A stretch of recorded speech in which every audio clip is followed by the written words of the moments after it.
सरकारी नियम अनुसार सरकार पांठि विनियोग निर्माण जेकोसी निर्माण कार्य आरंभ करा पूर्व से कार्य सम्बन्ध में जनसाधारण अवगति निमंते एक सूचना फलक लगार निर्देश रही किंतु चंपुआ ब्लॉक अंचल में सरकार उक्त नियम को जलांजलि दे बिना सूचना फलक अनेक कार्य संपादन होता देखा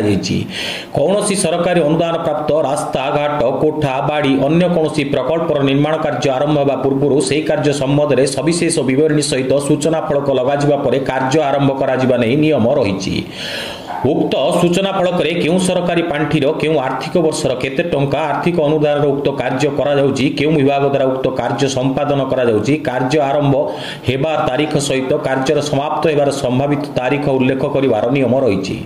किंतु उक्त नियम को फो कर चंपुआ ब्लॉक अंचल में निर्माण करा अनेक प्रकल्प समाप्त होगा पर बिल करने पूर्व एक सूचना फलक लगाई बिल पास कर दृष्टिगोचर होता बेले किछि कार्य समाप्त हो सारी बिल पास हो सारी सत्वे से सूचना फलक लगी नथिबा देखिबाकू मिलिछि एने अनेक खबर प्रकाशित होगा पर सरकारी कार्यगुड़िक बिल पास करुवा अधिकारी और उक्त कार्यगुड़िक मान तदारख करुवा जंत्री माने एथिप्रति दृष्टि देउना तेबे एहिपरि एक सद्यतम घटना देखा मिली खोद चंपुआ पंचायत समिति कार्यालय परिसर मध्य चंपुआ पंचायत समिति कार्यालय परिसर मध्य चंपुआ गोष्ठी उन्नयन अधिकारी कार्यालय निकट एक नूतन कोठागृह निर्माणाधीन रही उक्त कोठागृह निर्माण कार्य संपूर्ण प्राय होगा बसी बेले निर्माण कार्य संबंध में कौन सूचना फलक देखा मिलूना